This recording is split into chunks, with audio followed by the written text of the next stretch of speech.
Good afternoon and welcome. My name is Jay Rosenzweig, and it is my great honor to moderate this session.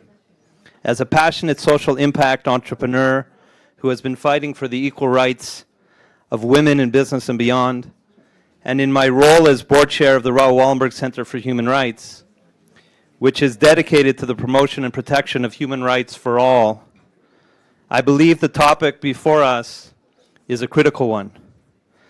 This past year has been a difficult one with well over 100 armed conflicts. One of the key concerns has been the prevalent abductions and kidnappings and conflict-related sexual violence against women, including in Israel, Ukraine, and Afghanistan. The common thread with each of these panelists is that they not only have the expertise and experience in these areas, but they also have a genuine desire to break that cycle of violence. Mykola Kuleba is a Ukrainian social and political activist and former presidential commissioner of children's rights for Ukraine. He is the founder of Save Ukraine, which among other things rescues and returns Ukrainian children to their rightful families. Mykola is to be found as well in the movie Superpower by Sean Penn, which I was honored to executive produce. Welcome, Mykola. Thank you for being with us. Our second panelist is Yuliya Etingen, Chief Impact Officer of Global University Systems. Among other things, Yuliya's organization has educated more than 30,000 Afghan women pro bono since Taliban rule in 2021. Our third panelist is Noam Peri. Noam's 79-year-old father, Chaim, a peace activist who fights for Palestinian rights and brings sick Palestinians, including many who have suffered from cancer, to Israeli hospitals from Gaza. He was kidnapped by Hamas on October 7th.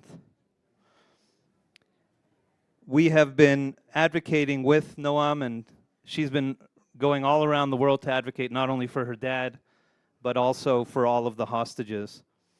And we welcome Noam, and we pray that you will be reunited with your dad as soon as possible, and that all who have been abducted in Israel, in Ukraine, and anywhere else are safely returned. So please welcome all the panelists.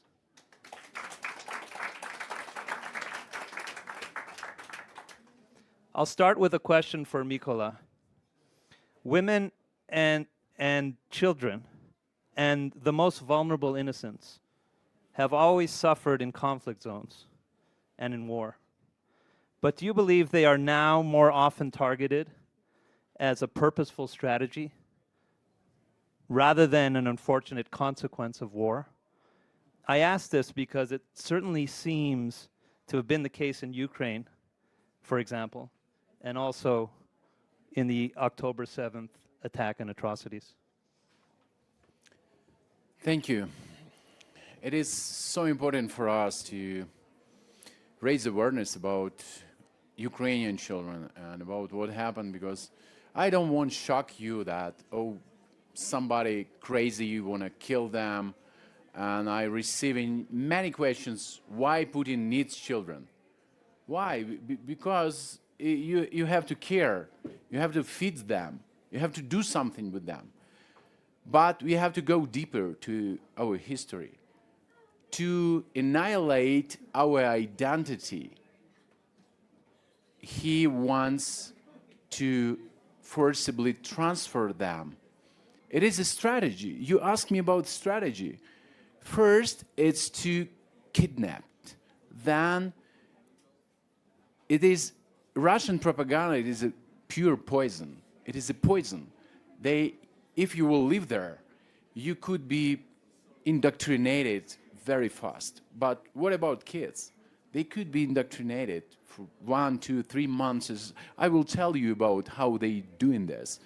But then, to Russify, weaponize these children And now thousands of young adults who've been Ukrainian children 5 years ago, because war started 10 years ago, now fighting against Ukraine because they instilled hatred towards Ukraine. It is a Putin strategy, it's a Russian strategy. How to destroy Ukrainian identity, how to erase Ukrainian identity. And one thing more. From the previous experience, we understand that genocide is when somebody massively killing children, people, and we learned this and we define this as genocide.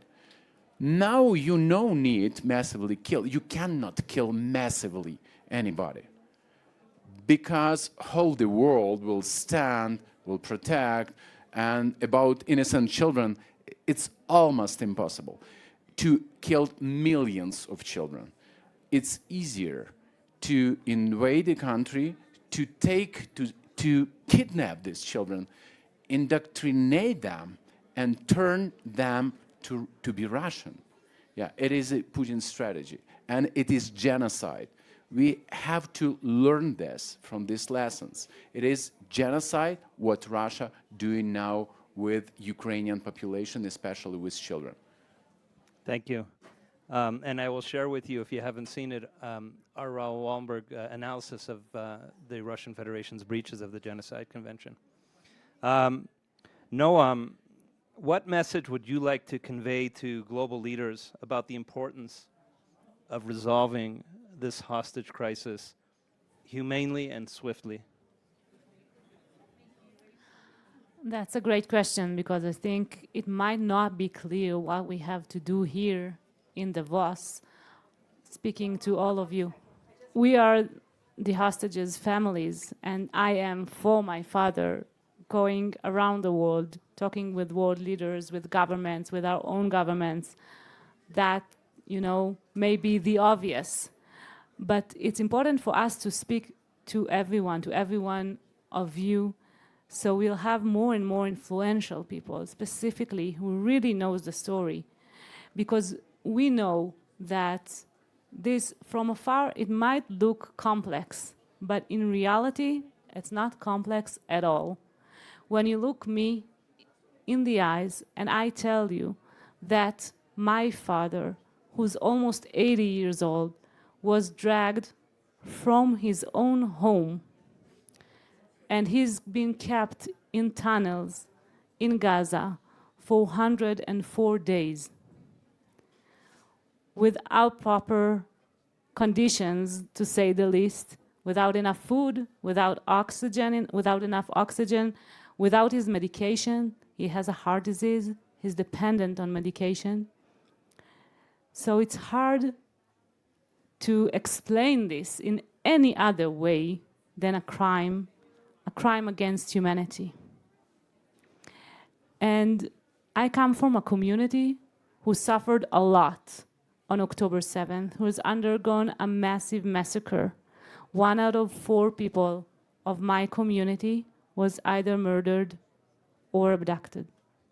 And I know you know, and some of you I know here saw the movie and know about the atrocities and horrible crimes that were made specifically for women on October 7th. But the most important message that I have for you, if you ask me what's the one thing, is that I want all of you to understand that this is not something that happened in the past. This is happening now. This is still happening.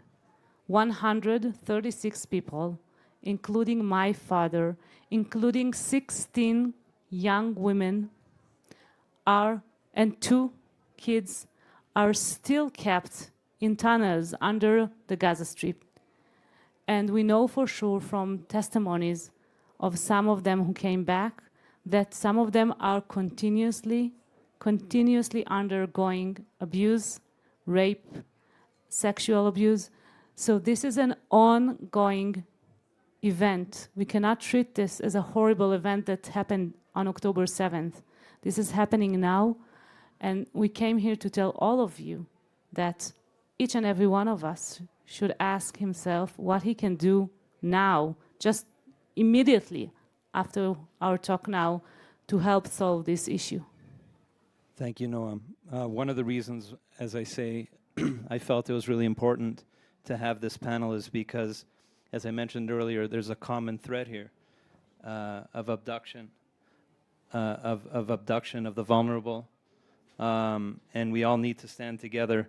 And sexual violence against women all around the world, conflict-related, and sexual and deprivation of women's rights, including in Afghanistan under Taliban rule since 2021 and previously. So I want to turn now to Yuliya, who's been doing some incredible work related to Afghanistan. What challenges, Yuliya, do women face in pursuing education during and after the conflict? Thank you very much, Jay, and it's a pleasure to be here and to be on this panel that talks about such important topics. So when it comes to conflicts, women are disproportionately impacted when it comes to mortality rates, unemployment rates, and violence against women, and education is no different. When during conflicts, women are 3 times more likely than men to lose access to education. And it causes a really great impact on society. Some of the challenges include gender-based violence, especially when there are conflicts, there are less teachers that are available to teach, and it creates very risky environments for women. Generally, there is lack of accessibility and infrastructure when it comes to different conflict zones. So many times women are actually not able to access education. They're not able to get to the school. They're not able to access it. They have to drop out as a result. And one of the main reasons is actually societal norms.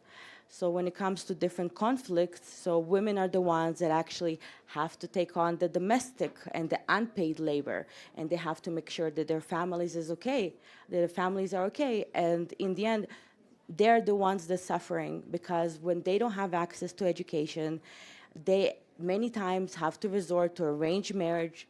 And then as a result, a lot of them, they end up getting pregnant early, and they have increased child mortality rate, increased maternal rates, and generally their lifelong earning. And the psychological damage for women when it comes to conflict zone is so high that many times it's really inhibits them of actually pursuing education in the future.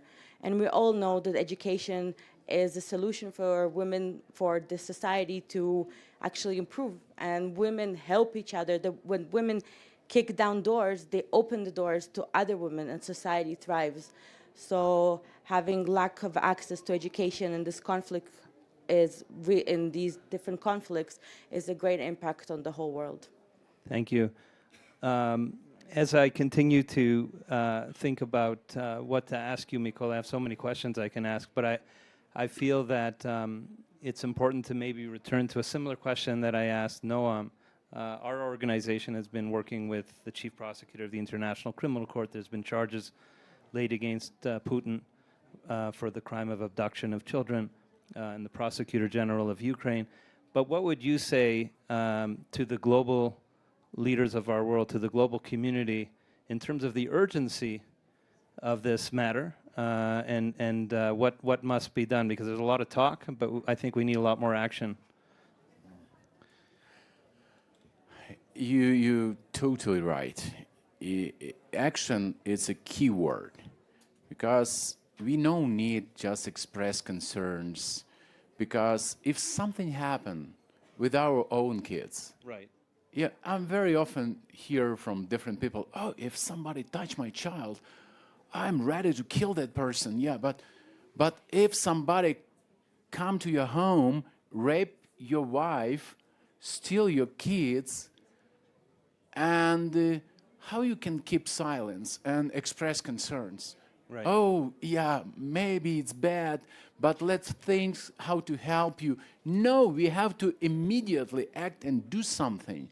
That's why my call to action, to whole civilized world, that, Ukraine's war, it is not about territory or Ukrainians.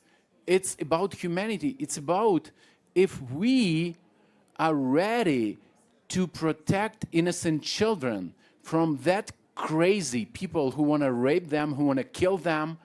And I just want to tell you very shortly 2 stories. One story, we escaped one lady with 2 kids who've been raped, stopped and raped of 6 Russian soldiers. She couldn't walk after that. Her husband next day hanged himself, and we took her. We provide recovery 6 months for her in our Hope and Healing Center. And now she's witnessing. Before that, she couldn't just imagine that she could speak. But now she's witnessing about these crimes. And another child, we are returning children who've been abducted. I cannot tell you how we're doing this. It's very confidential, but we're doing this. And I just remind now a story of 12 years old child who been escaped. We took him, and I asked him, tell me, did you dream about escape? He told, I knew that I'll come back. I told, how you knew this? Because I planned my escape. And how you planned this? I knew how I crossed the front line, but only one thing. I did not know how to cross minefields, but I created a plan with my friend. We were throwing stones. Oh, wow. Yeah, That's and incredible. if mines will explode, we will go that way. 12 years old boy Wow. planned his escape just to be with his family. This war on women and children, yeah, because Russia clearly understand if they will destroy, if they will kill women and children, we will not have a country at all. That's why we have to protect. We have to protect. Noam wanted to. Yeah, chime in. Go I ahead. wanted to build on what you're saying. Maybe explain you why we're asking you to feel like this could be your father, your daughter, your kids. It's not that we want you to feel bad. Is that the reason that we need you to feel like you're us is that we really truly believe, and I'm sure you would agree with me, that, and it's important, especially here when we're in Davos, that really is all about the world going forward and the progress and the technology that will take the world forward. And in normal life, I actually work for Google, and I would love to be here and talk with you about responsible AI and how it will solve health issues. But instead of this, I'm talking to you about how these forces are taking all of us centuries back into the Middle Ages, into a world when people can kidnap and rape young women or kids and hold them for months and continuously rape them. And this is a shared problem for all of us. And this is why we need you to really look us in the eyes and understand that if we don't fight this together, instead of getting the world forward, we'll get it back. We'll get it back centuries into a world where this is possible. And this is the fight here. Thank you, Noam, and I couldn't agree more, and I'll just continue to emphasize the importance of all of us working together in common cause. And these 3 panelists, Ukraine, Afghanistan, Israel, we all need to work together in common cause because a human is a human, as I was telling my dear friend, the humanitarian Michael Capone, who's in the front row here. A human is a human, and we need to all work together for the betterment of humanity, to your description. One other question I have for you, Noam, is Yuliya and Mykola, as opposed to them, really, you didn't choose to be involved in this conflict professionally. For you, you talk about your role at Google, your world's been turned upside down. Tell us a little bit about that and how, to the extent possible, you've been coping. You're right in the sense that I haven't chose this faith. I haven't chose to be born in a place that will undergo massacre, or that my father will be taken hostage. But once this happens to you, it's not something. So it's an obligation. You just wake up in the morning and ask yourself, what can I do today? And this is a 20-hour-a-day job, and we're just, as you said, going around the world, but also in Israel, talking with everybody and doing whatever we can. And I tell each and every of these very important people I meet that I honestly hope that I won't meet them anymore, that this is our last time, because this is not something I choose. I'd rather go back to my home, my kids, my life, and the job that I really love. Thank you. Yuliya, how can businesses and government and NGOs work together to help women and children affected by conflict? Thank you, Jay. So I think to what Noam said, I think we all have a responsibility in these type of situations to generally help and do whatever we can. And when it comes to companies and NGOs and government, collaboration is key. Many times in conflict zones such as Afghanistan, there is no partner for collaboration. Taliban prohibited women from acquiring education, so we had to work with the NGOs. Usually the NGOs have a lot of more local knowledge, and they understand the cultural sensitivity in some situations.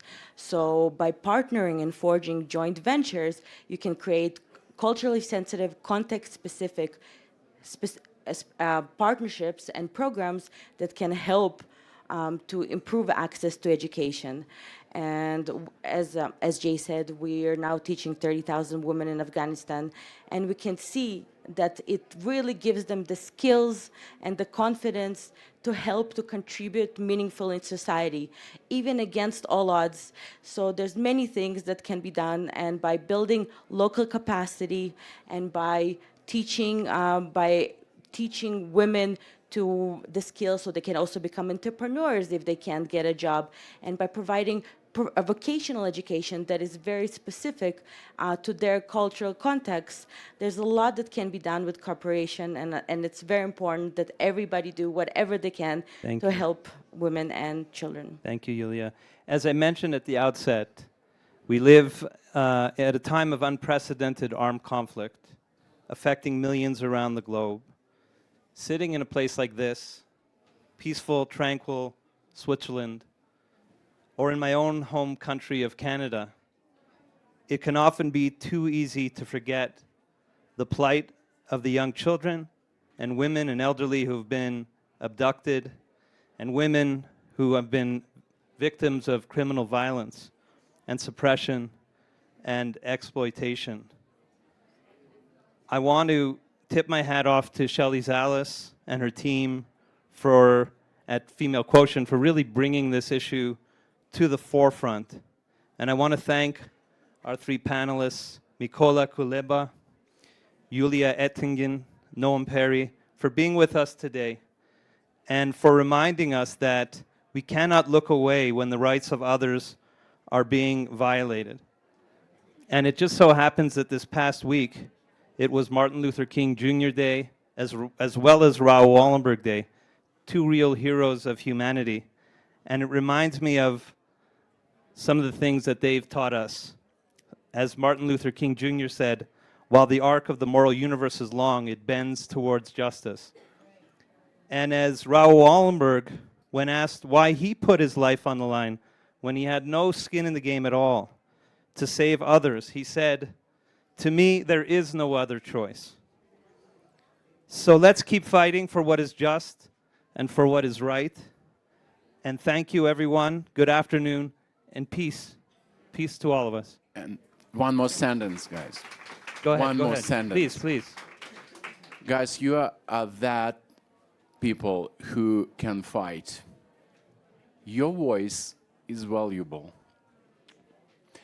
Sometimes you can feel that maybe it's not time or not comfortable to raise your voice for innocent kids or women. And maybe you will remember this meeting. Do this. Thank you. Thank you. Thank you, everybody.